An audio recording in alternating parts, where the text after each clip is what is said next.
It's like samsara will reveal itself.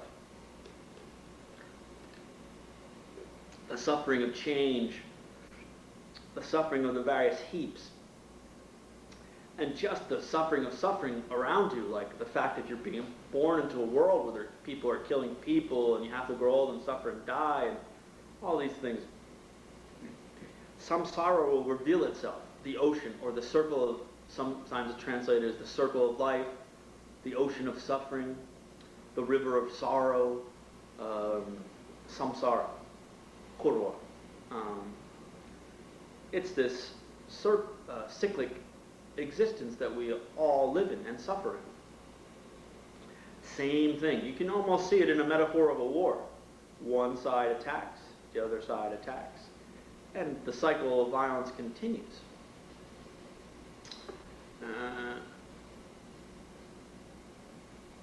Now, if samsara from its own side was inherently impure, if it was not empty, there'd be no reason to practice religion. But because it is empty, then it can change. And if it can change, then like Shambhala. You often hear Shambhala centers.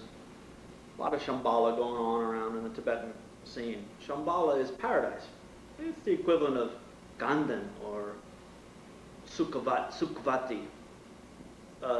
Paradise, it's heaven. A lot of times in Western religions or in animistic religions, they have a belief in a place that they're going to go to. When you die, you're going to go to this heaven. In that belief, that thing has an inherent existence. There's some place you're going to go to. It's like you're going to check out here and go somewhere. According to Buddhism, if Buddhahood existed that way and heaven existed that way, then Buddha would have disappeared when he got enlightened and gone to his paradise somewhere. It's not like that. The Buddha didn't disappear when he got enlightened. He didn't pass away like some Buddhist sects believe that when you achieve nirvana there's an ending of, if there's an ending of this concept of a self and the concept of the parts to you, then you just finish. You're snuffed out. No. There's a radical shift in your perception. And what you once saw as a human realm or a hell realm or a God realm becomes a totally paradisical reality. You're not going anywhere. There's not a heaven from its own side. Like the cup, heaven is the same way. It's a designation, a mental designation. Does that mean that I can sit here and think, I want it to be heaven? I'm gonna wake up tomorrow and it's gonna be heaven. No. You've got countless lifetimes of bad deeds and mental afflictions oppressing you. And you have the tendency to F stuff up because of that oppressive seeds in your mental and propensities in your mental continuum. These impure karmic seeds and the tendency in your mental continuum. So you've got to work at it. And the first way is to find a good teacher and to study with them and meditate. And then you have to have a direct perception of emptiness, because you want to kill this ignorance. This ignorant view of of understanding your phenomena as having an inherent existence. If emptiness is possible, then everything is possible. But if emptiness is impossible, then nothing else is possible either.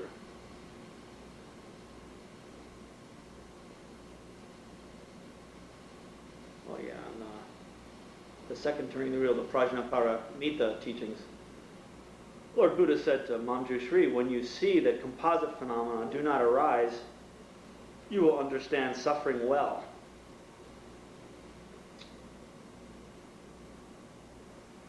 Nagarjuna composed this chapter for those who thought that his explanation of the middle way philosophy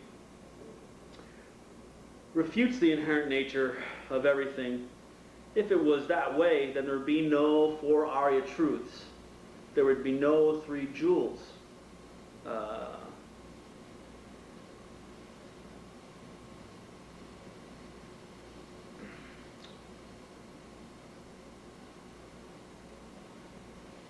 And Master Nagarjuna argues that they see him as a nihilist.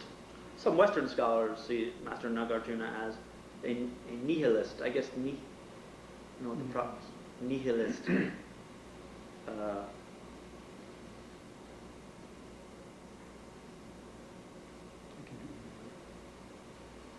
Tomato, tomato.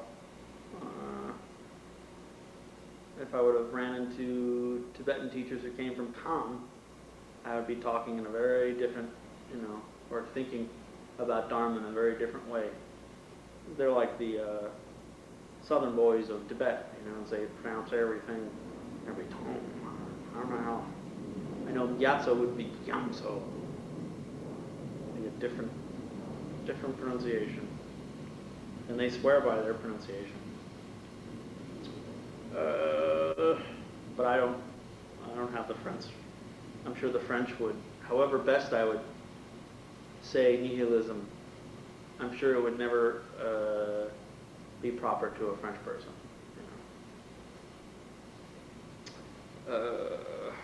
Not that the French are particularly picky. It's conditioning. Yeah.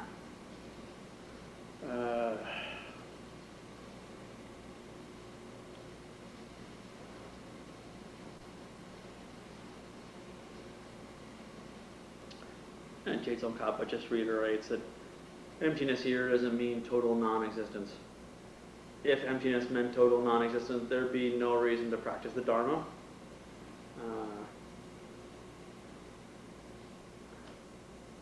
Whatever is dependently arisen is explained to be emptiness. Its emptiness is imputed in dependence upon something else. And this is the path of the middle way.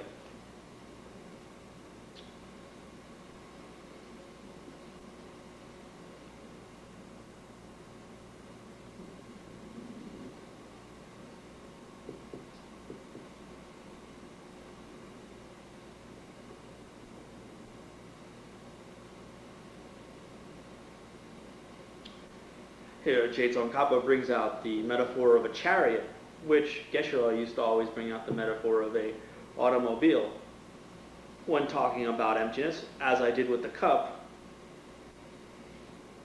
You can look and look for the automobile amongst its parts, and you won't find it.